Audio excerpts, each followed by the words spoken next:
오늘 여러분과 함께 나눌 하나님의 말씀은 마태복음 8장 18절에서 22절 말씀입니다.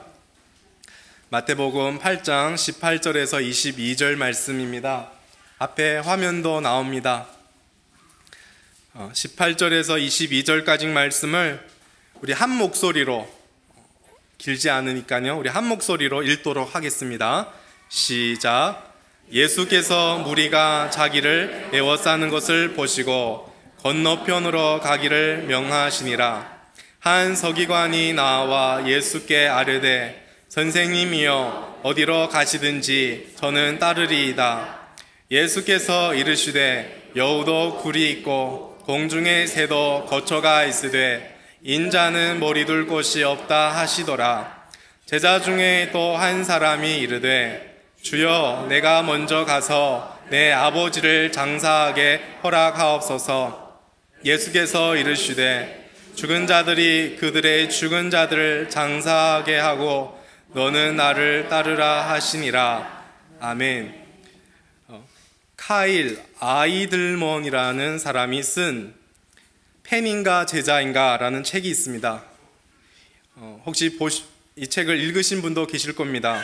2012년에 초판이 발행하였고 2021년 12월에는 개정 1판이 24회 이제 발행한 그런 책입니다. 그 책 제일 앞에 표지 부분에 한국교회 12만 독자가 사랑하는 책이라고 적혀 있습니다. 이 책은 그토록 많이 인쇄되어 발행되었고 또 많은 사람들이 좋아하는 책 중에 하나입니다. 제가 이 책을 천흥교회에 와서 읽게 되었습니다. 한 목사님께서 안식년을 가시기 전에 사역자들은 한 달에 책 한 권을 읽었고 그리고 돌아가면서 그 중에 한 권을 요약하고 발표했습니다. 사역자들 뿐만 아니라 저희 교회 사모님들도 한 달에 책 한 권을 읽고 똑같이 요약을 하고 돌아가면서 발표했습니다. 그때 사모님들이 이제 읽는 책 목록 중에 이 팬인가 제자인가 라는 책이 있었습니다. 물론 모든 사역자들도 그 책을 다 읽어야 했습니다. 그때 이소진 사모님께서 이 책을 요약하고 발표해 주셨는데 정말 훌륭하게 잘 해주셨던 걸로 저는 기억납니다. 어제도 그 요약한 것을 꺼내서 봤습니다. 팬인가 제자인가 이 책의 제목처럼 저자는 이 질문이 인생에서 가장 중요한 질문이라고 이렇게 말을 합니다.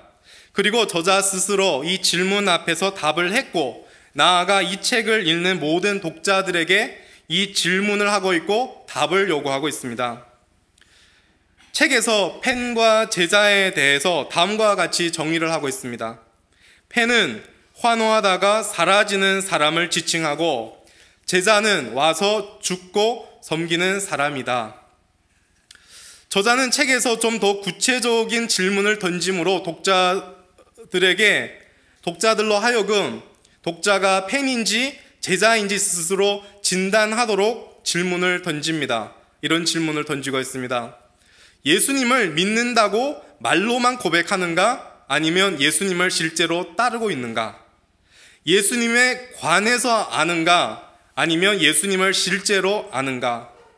예수님을 여러 애인 중 한 명인가? 아니면 하나뿐인 애인인가? 등 여러 질문을 합니다. 저는 이 책을 읽는 내내 저의 신앙과 삶을 되돌아보게 되었습니다.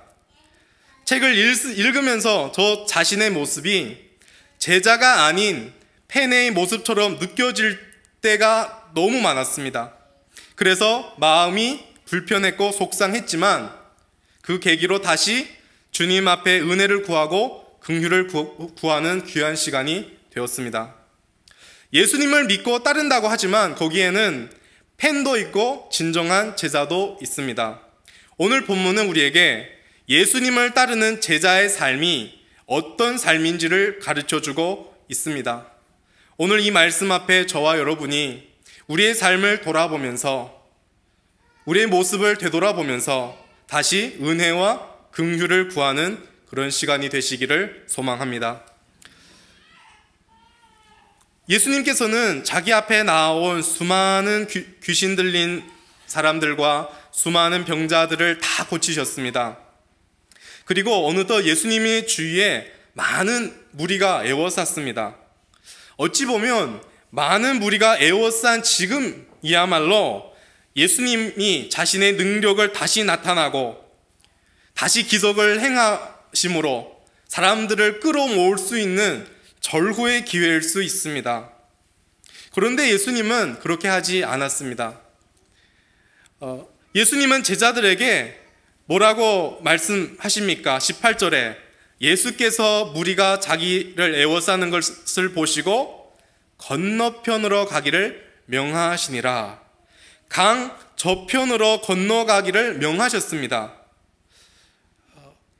이 말씀에 제자들은 좀 당황했을 수 있습니다. 왜냐하면 왜 이렇게 좋은 기회를 놓치고 이 많은 무리를 떠나서 강 건너편으로 가야 하는지, 왜 지금 가야 하는지 제자들은 그 이유를 알 수 없었기 때문입니다. 제자들이 더 당황했을 이유는 예수님이 건너가라고 명령하신 이때가 언제냐면 늦은 저녁이었습니다. 이제 앞에 16절에 보면 날이 그 시간에 대해서 저물을 때 사람들이 막 예수님 앞에 나왔다는 그 시간이 나옵니다. 날이 흐렸고 어둠이 호숫가에 내려앉은 이런 상태이기 때문에 제자들은 더 이해하기 어려웠습니다. 여러분이 잘 아신 바와 같이 예수님을 따르는 사람들은 주로 어부들이었습니다. 어부들은 배를 타고 호숫가에서 고기 잡는 경험들이 모두 풍부합니다. 어부들의 경험에 의하면 늦은 저녁에 어둠이 호수를 가린 상태에 배를 타고 떠난 것은 그야말로 이해하기 어려운 일입니다.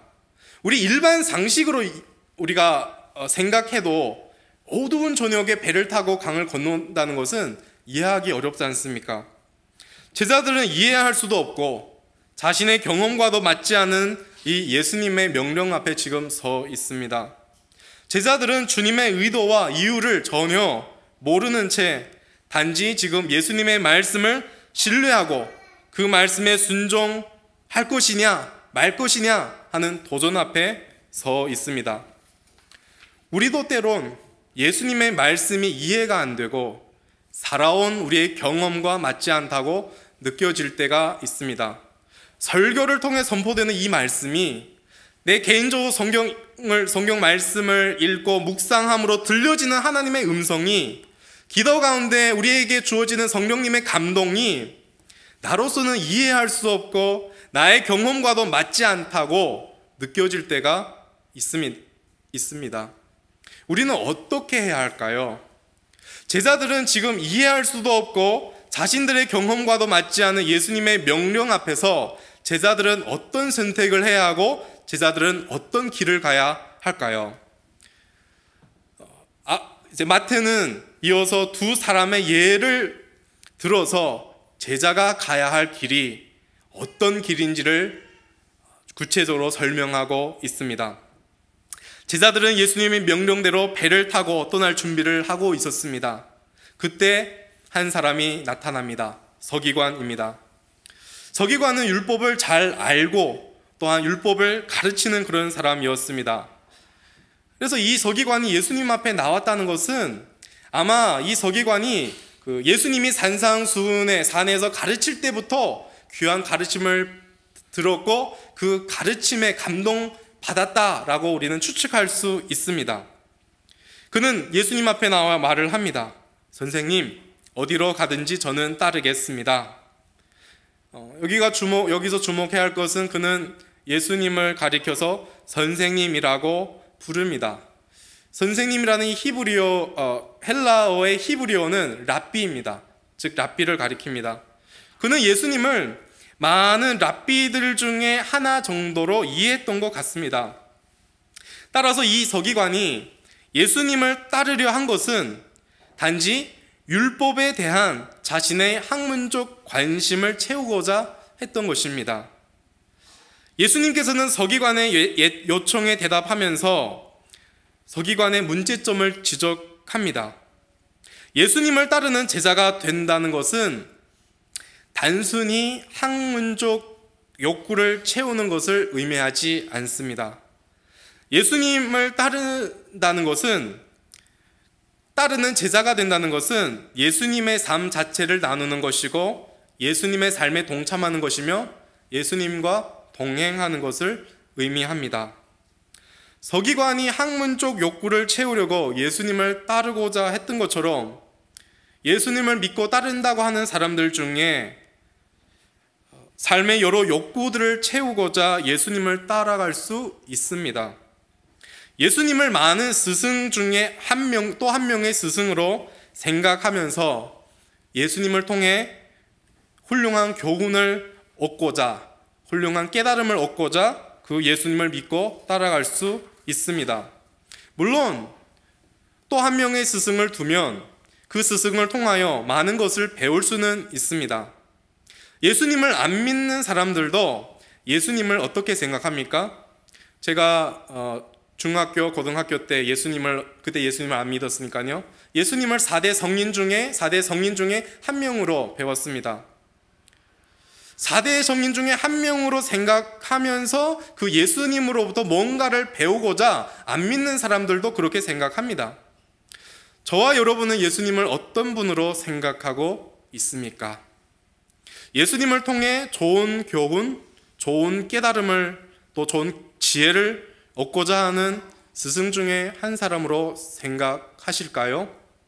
아니면 내 삶의 왕좌를 예수님께 내어드림으로 그분을 나의 삶을 주관하는 주님으로 생각하실까요?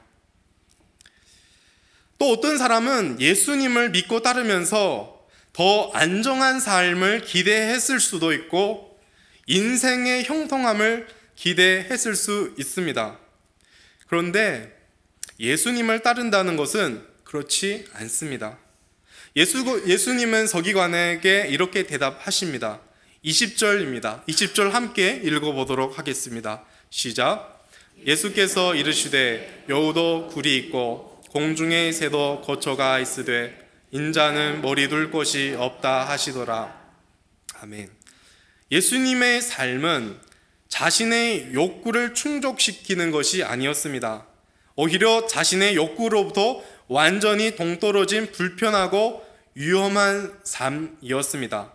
지금 예수님께서 여우도 굴이 있고 공중의 새도 거처가 있지만 인자는 머리 둘 곳이 없다고 말씀합니다. 여우에게 굴이라는 굴은 또 공중의 새에게 둥지는 그들에게 거할 처소입니다.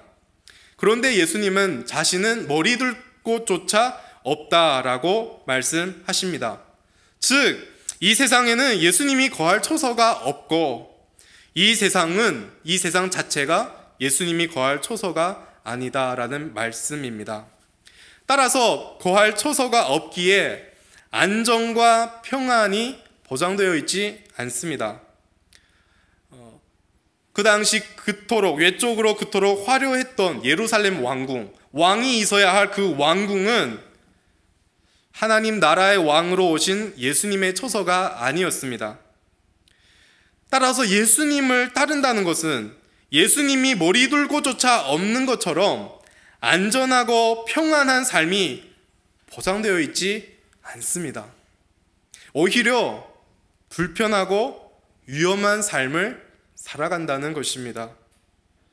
예수님이 가야 하는 길은 모두가 환영하고 박수치고 환호하고 축하하는 승리를 위한 길이 아니었습니다.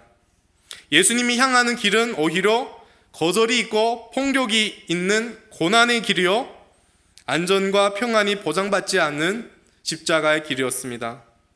이 세상에 세워진 왕들은 전쟁과 폭력을 통해서 누군가를 죽여서 승리를 만듭니다. 그런데 하나님 나라의 왕으로 오신 예수님은 희생과 죽음과 섬김을 통해서 생명을 만들어냅니다.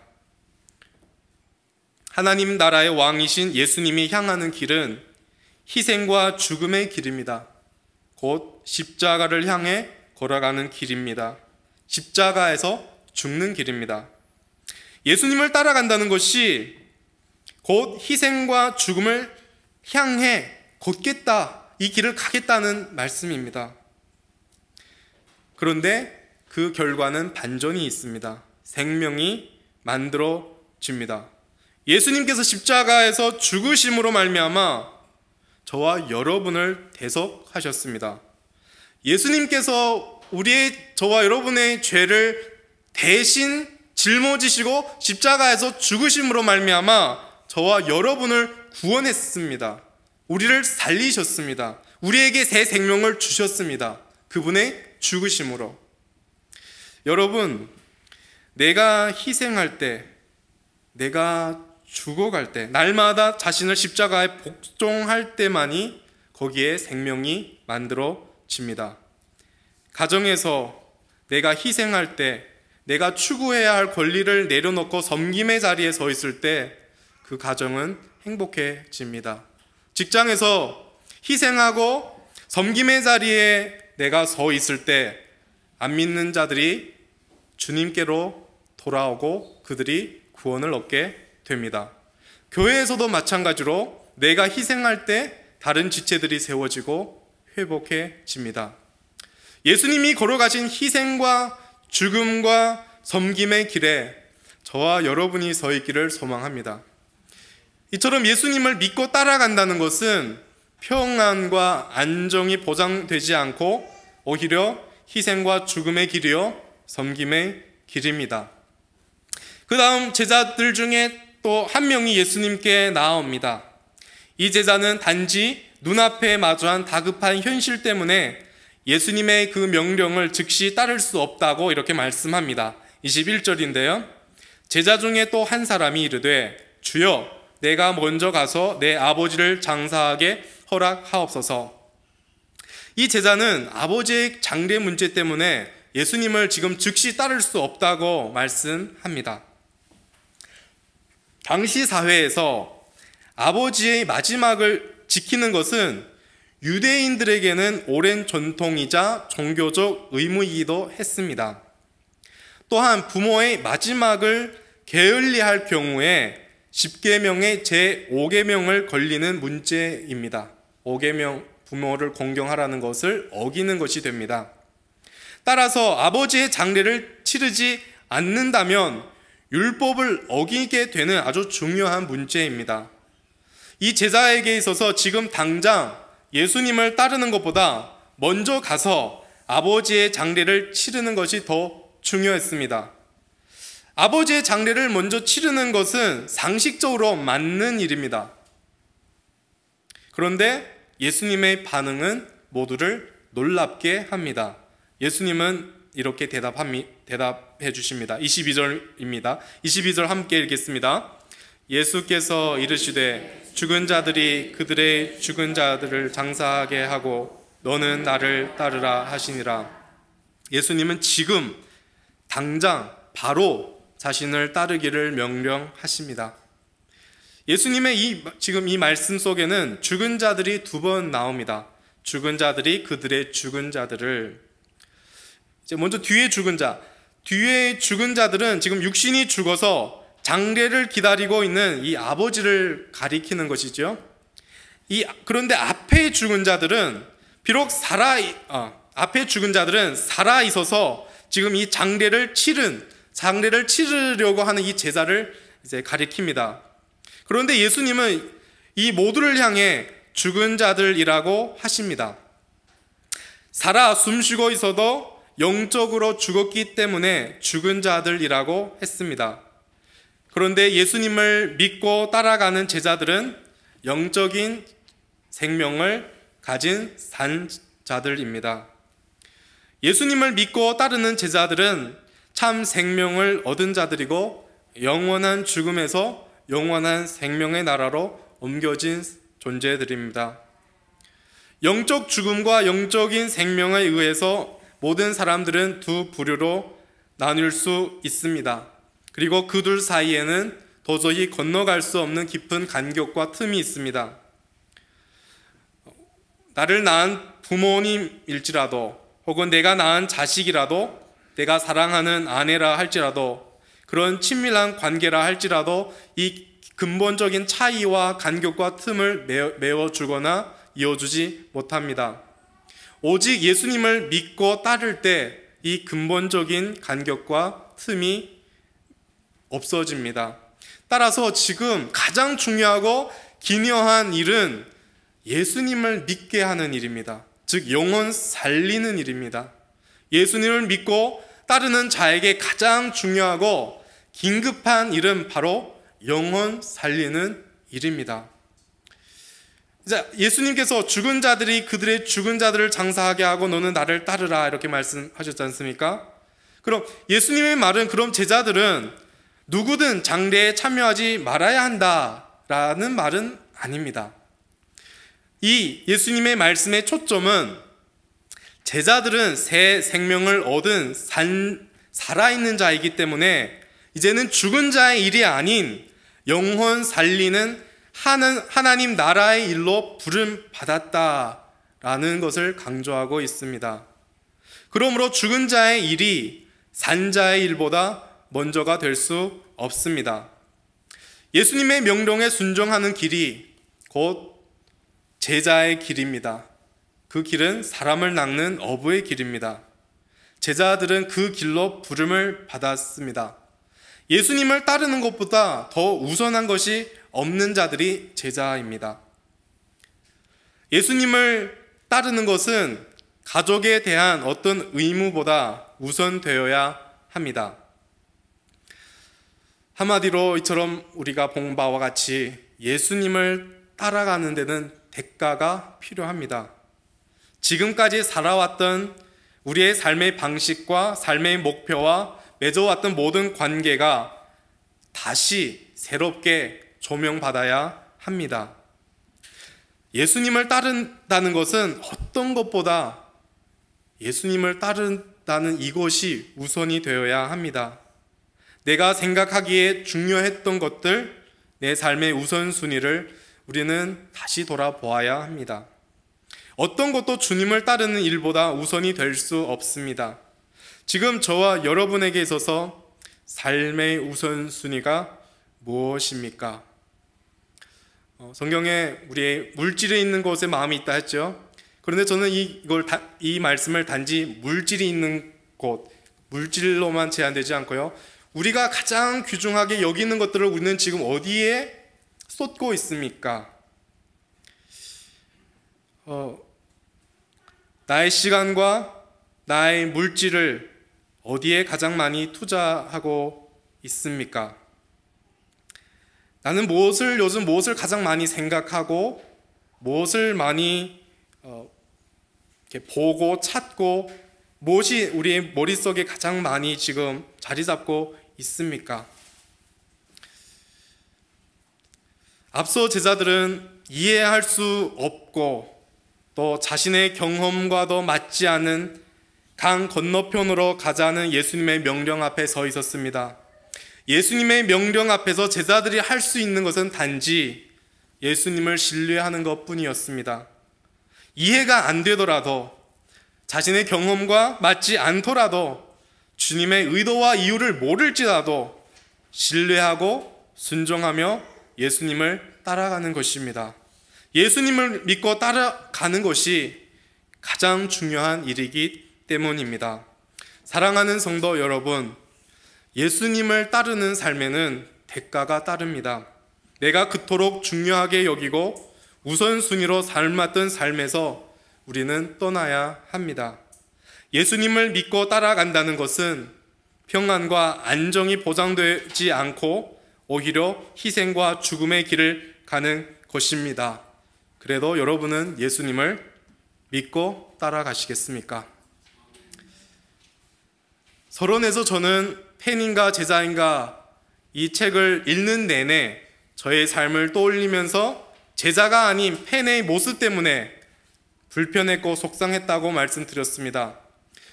그런데 그 책의 마지막 챕터를 읽으면서 저는 위로를 받았고 용기를 얻었습니다.